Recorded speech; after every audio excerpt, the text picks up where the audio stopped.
welcome back to the final episode of the Supernova podcast. Today, we chose to close with the heart and soul of the digital media master program. Today, I have with me Lorena, the director of the master, Namir, the manager of the master degree, and Emily, the coordinator. My first question is the master degree needs a unique approach. And in your opinion, what makes it so special or sets it apart from different programs? That is a great question. I believe that the MDM program is unique in many ways. The team wants to jump in as well. I'd love to also get your input. But the Master of Digital Media is a transdisciplinary program, and it's a sort of choose your own adventure kind of master's. It's 1 year, it's intensive, so you spend a lot of time with your peers, working in the different classes, working on your projects. We also are very supportive of our students pursuing passion projects during their program. And I always tell people that this is a playground. It's a 1 year program that allows students to explore new technologies, explore different possibilities, and really take advantage of everything that Toronto Metropolitan University has to offer in terms of infrastructure, networks, knowledge. This is your playground, and this is a time for you to explore, try new things, play with technology, and then leave this place with a new network, a new family, and really pursue your passion. What else do you think is unique about the program? I think the fact that all of our instructors pretty much come from industry is another very unique thing. It allows us to bring in the best people to teach these concepts to the students with the most relevant information.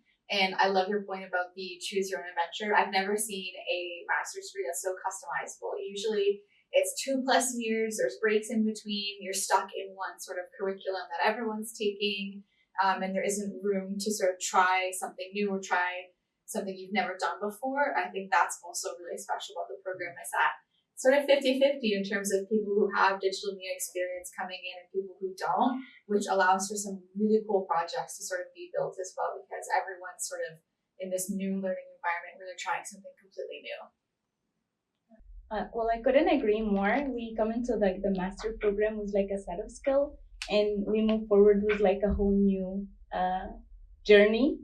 And we learn a lot during the projects. We also get out of our comfort zone a lot to experience new things. And my next question would move to Namir.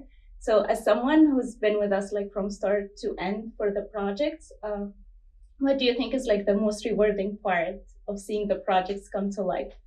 Oh, rewarding for me or for you? Both, I guess. Well, for me, it's there's a really predictable kind of arc that happens. And at the beginning, all the students are really worried and really scared. And they don't know whether or not they're going to get through it. And at some point, they develop this confidence where they just kind of put their head down and they start working and they get through it. And then they graduate and their projects are great. I like seeing that shift. I like seeing the oh my God, I don't know what to do, to we have this, to we know how to do this, how to complete this project. We love this project, and we're excited about it. That to me is a lot of fun. Yeah, we had a lot of those meetings. We don't know what to do, how to fix this. Yeah, and then at some point you just kind of took control. You were just wait a second, this is what we're going to do, and then you just implemented it. Yeah, it's exactly what it happened. Yeah. Well, it's good to know it was the strategy. Yeah, it's all part of the plan. Yeah, it's all part of the plan. That's true. So I'll move with Emily. So now that we're approaching the industry day, what's one advice you would give students? Oh, I don't know if I can narrow it down to just one piece. I was thinking about this earlier. I think the first piece of advice I would give you guys is try to remember what you were like during the admissions process. You were so open and curious about the program, so stressed about things. Am I actually going to do this? How am I going to do these things? It's a master's degree is such a daunting thing for anybody, regardless of your previous history, where you're coming from. So remember what you were like in that first process, hoping to get in. And then look at the mirror at yourself now. Think about how much you have accomplished already in your courses, in your group work. Think about, I've grown so much between now and then, because so much can happen in a year. Yeah. So I think I would definitely advise you, just remember how far you've come. Don't be so focused on, oh, I gotta do this. Just take a second to remember, I've accomplished so much through this project, and these are all the things I have to show for it. You're gonna get a degree. You're gonna have an amazing project that you can put on your website, on your LinkedIn, sort of keep under your belt, and just sort of remember, I've learned so many new things. It can be easy to get lost up in all of the stress, and I would also advise you to practice your 30-second elevator pitch before industry day. Practice your presentation. Practice how you're going to talk to people who are coming in and out, because you're going to be repeating the same information like 100 times to people. So practice it. That way you can feel confident, and you should feel confident because you worked on this for like almost a year. And then you can't take a day to rest, take a couple hours to rest. Put down the laptop, put down the phone, go for a walk, listen to some music, or go exercise, or do something just not related to work or school. The day before industry day or a couple days before, give yourself a bit of a mental break, because a well-rested body is a very productive body. And if you're holding all that stress in your body and your mind, you're not going to perform as well at industry day. So I know people always think rest can be kind of counterproductive, but it's actually the most productive thing you can do for yourself in prepping for a big thing like a job interview or industry day. Oh, yeah. Thank you. This is a great advice, because every time I ask someone, how's your MRP going, it's so stressful. So it's a good reminder. It absolutely is a stressful thing, and I would be surprised if people weren't stressed, but just because you are stressed doesn't mean you can't take a few times here and there to just, can I spend an hour and just rest? That way later I can feel better and do better later, And remember that everybody who comes to industry day, they're so excited to see the projects. Mm-hmm. They're curious, they want to talk to you, they want to learn about your challenges, your successes. So treat this as an opportunity to tell people and be proud of the work that you did. I agree with Emily. Yeah, show off a little, because you've all been so amazing. And also, like, everyone who's coming to industry day to see you guys, they all had first projects they were scared about. They all most likely went to university and had projects they were scared about. So, you're not the first person to be terrified in this situation, and you won't be the last as well. But don't be terrified. You should be terrified, but enjoy it. Yeah. Well, we'll try to enjoy it as much as possible. And I think my second question is like for Lorena. Mm-hmm. So like having the master degree is like a balance between creativity and technicality. Mm-hmm. How do you help students like know the balance, or balance their projects between the creativity and technical part? That's a great question. I think that we do this from the beginning of the program by the mandatory courses of the program, foundations, for example, entrepreneurship, interdisciplinary innovation that you took with Diana. Everything is kind of intertwined from the beginning in those courses, where you get a foundation, where you're challenged with technical problems. In your environments course, you'll learn how to code. For some of you, it's the first time that you are learning to do code, and use technology in different ways.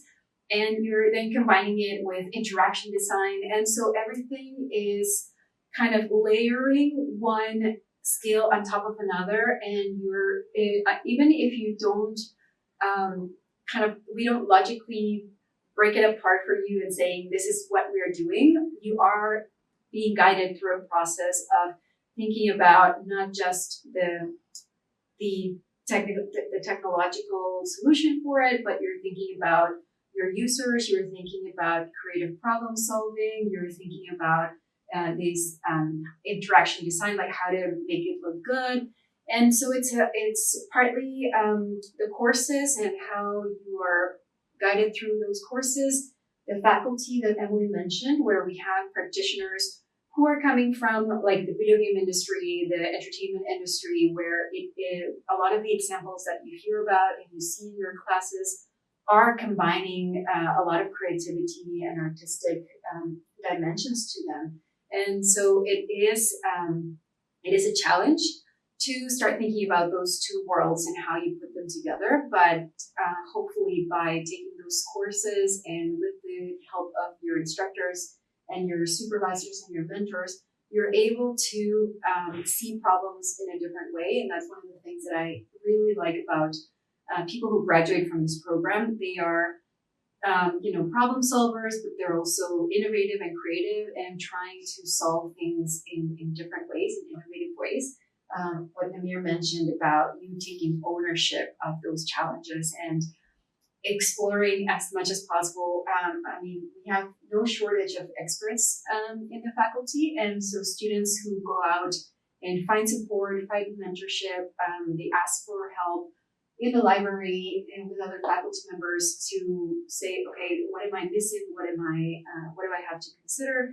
And it's partly like we give you the tools and we encourage creativity, and we see the solutions then coming up in your projects in a very creative and really interesting ways.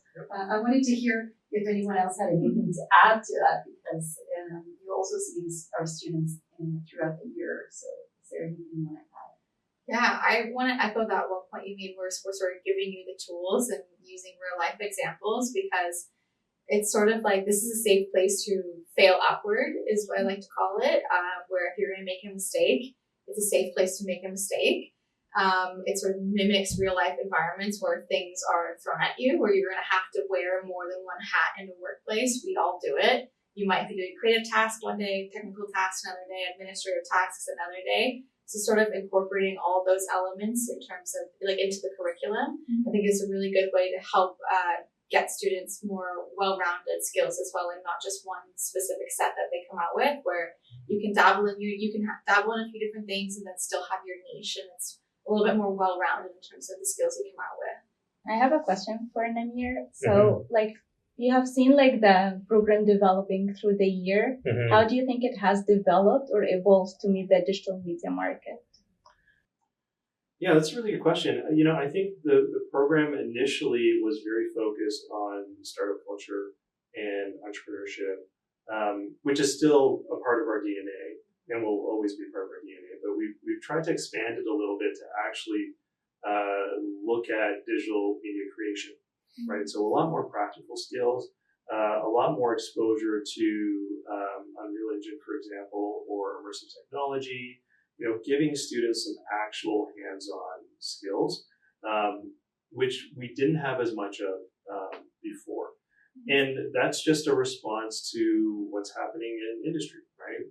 Industry is looking for people that know how to work with software, that know how to build things, right? They're looking for makers and creators.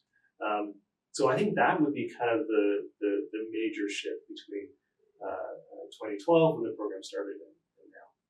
I remember my project working on the immersive environment. I was so scared of Unreal and Unity. Yeah. And then I got the courage, I tried it, and seeing my project on the immersive studio was very rewarding. Yeah. Not as scared anymore, are you? Not scared anymore, no. Yeah. Everyone is always scared the first time you do it, but then after that, it wasn't so bad. Yeah. And the goal is really it's to teach Unreal, for example, but it's also to give you the confidence to teach yourself. Right, to then go on to something else, to then go on to say Unity or Touch Designer, and because we can't teach you every software in the world, right? Yeah. So at some point you need to be able to do it yourself. You need to be able to go, okay, I get this. There are some concepts here that I understand because I learned it when I was being taught game engines, right? So it's about giving you that confidence and that comfortableness. And I think the most valuable skill I have learned that I can do more than I think I can do. Yeah. Absolutely. Yeah, that's sure. the same for everyone as well. Everyone should remind themselves of that. I've already gone through so much and done so much already. Where's the evidence that says I can't do this other thing as well? Yeah. So you are definitely capable of way more than you think you are, for sure. I have a question for you, Emily. So you're managing the cohorts, not just one cohort. And I'm curious if you have a moment through this year where everything just clicked, was right, no issues. Okay, but a time where there's no issues or anything like that. I was gonna say that's not a thing, but in terms of a moment where things kind of click into place, it actually happens at orientation for me, and that might sound kind of weird. That's at the very beginning. But keep in mind, I've been corresponding with people for months before the program even starts, answering questions, doing info sessions with the team, excuse me, facilitating admissions. So I see applications, I see everything that everyone has coming in. I arrange the orientation, and that's the first day where I see everybody in person after having a vision of people in my mind or knowing what kind of things that they might need more assistance with already. And then that's sort of when it fully clicks. Okay, everyone is here. Oh, they're all here. We can breathe a little bit, and they're ready to go. There's always more questions, but it's always so fun to see everyone get comfortable as well. Because I always think, how are these people going to interact? We've got people coming from these places, these backgrounds. How well are they going to mesh together? And that first icebreaker activity and orientation always I feel like there's a weight coming off my shoulder where I'm like, they seem okay, they seem happy to be here. So I feel great. And then that sort of sets a good precedent for the whole year for me, where I'm like, okay, this is a good group. They seem engaged and ready. And then sort of just at the beginning of the third semester is another moment for me where I'm like, okay, great. Because that's when I don't get to see you guys in the classes. I'm not an instructor. I talk to you on a screen most of the time. So that's when I know the projects that are happening. That's when I know for sure, the scope of everyone's projects. And I'm like, oh, that's so cool. They're working on this kind of topic. I remember they were super nervous about this coming in. So that's another sort of elevated moment. And then, of course, industry day, seeing everything come to fruition. And I think back on, these scared students who were unsure on their very first day, and then these confident speakers now who have done so much.